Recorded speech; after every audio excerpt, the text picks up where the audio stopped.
life was because of rugby. The man we mentioned, Dr. Gary Lambert. Gary was the only U.S. player to ever play on the World 15s. He did in Australia, he did in South Africa. And he's one of the most renowned rugby players, and to call him friend and to have him do one of my introductions is absolutely an honor. And he's a legend in U.S. rugby, and probably the finest U.S. rugby player we've ever produced. And then let's give Gary a hand. So when I first came out of school, I had a job in Yonkers, but the contingencies was that I had to play with White Plains. Okay, you all know White Plains are a very good club. It was my first introduction into a real true rugby club, and it was spectacular. I mean, it was a bunch of good guys. We did things, as a club like what Monmouth is.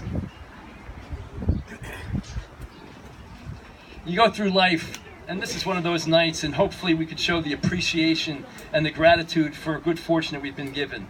I have deep gratitude for the friendships I have forged through this sport we call rugby. There are states and countries that I could visit today, and I know I could have a place to stay because of this sport, because of people that I played with, because of people like Mike Ross, who came here from another country when he first came and stayed with me and taught me the haka on an interesting evening. That's the true essence of what this rugby is, okay, what rugby, this sport is. It's camaraderie through competition. You could at least, in my day, put a boot on somebody or a well-placed fist. And after the game, you'd share a pint with that same person. And I mean, that's something, that was the essence of this game. You guys all see it. You have Jersey Shore Rugby down here today. They're hanging out. I mean, thank you, Jay, and Jay's father's here. I mean, that's something that means a lot to me. At Monmouth, I was fortunate enough to be given this honor of the Hall of Fame. It makes me sit back and reflect on my years here. I got to read a few things here, so almost done. During my years here on the pitch with the club, there were guys named Bowman, RJ, Pods, Diaz, Cali, Walsh, Ford, Catnice, Wentz, Skipper, Benson, Connolly, Crotty, Tex, Muller, Wainwright, Dr. Pete Smith, Timmy Keene. Then there's other guys, okay? The Big E, Moose, the Bourbon Cowboy, the Booze Bag, Vinny the Gut, Tony Toothbrush Cusinelli. I gave him that because he put my toothbrush in the toilet. Who else am I here? Oh, Bob Martinak, Eddie Hendricks, Big Jack Heidelberger. We played with a giraffe. We played with a hippo. We played with Lord Barford. Yeah. The Barford. Dan's here representing here tonight. Just, Paul was one of my first introductions into Monmouth, and God, what a fun man! And look what he's doing right now. He's coaching professional rugby in Ohio. So let's give Paul a hand. Yeah, the Barfly.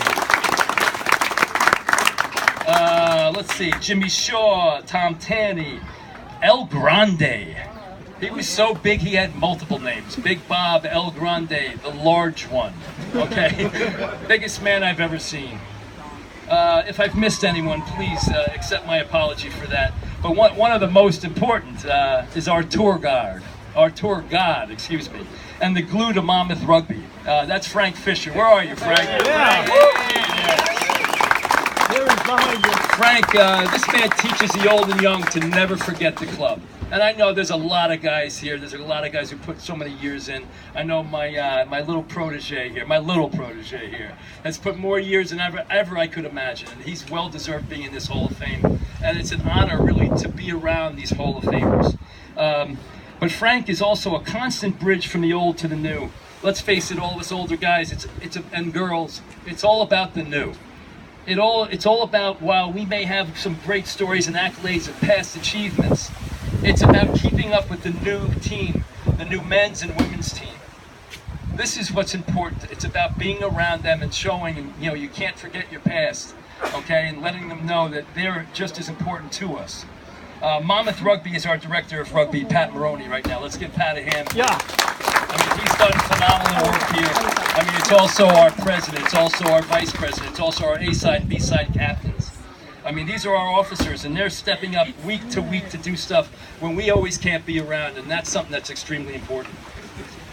They have the legacy that I was fortunate enough to be a part of. So I ask all of you, the men and women of today, have pride in the colors of the RAF that Brian Harris lived by. Brian Harris was just a wonderful man, and please, let's give him a round of applause. Go out there and represent Monmouth Rugby with class and respect for this great game. Pay it forward. Gary Lambert said the true words, pay it forward to the new players. In closing, I want to thank the Hall of Fame for my honor, my dear friend Kevin Bowman for giving me the opportunity to play with Monmouth Rugby, my beautiful wife Judy, for all of you allowing me to play all these years, and for never and always understanding what this sport meant to me. I have such a love for this sport, and she was always there by my side. My mom, God rest her soul, and my dad, for the constant source of strength and fatherhood example that he has showed me all these years. Get him up here for a joke. And my children, Jim, Jack, John, Jessica, Jennifer, and Jake, who are my reason for getting up each day. My rugby life has taken me around the world as a player and a team doctor. I was able to represent my country in the Olympics in Korea. I was able to play in Hong Kong against the Hong Kong police. I was a member of the first U.S. team to tour Zimbabwe, visit in Ireland, play in Canada, treat the U.S. Eagles. But my true home is in Red Bank, New Jersey with Monmouth Rugby. Thank you and God bless. Cheers.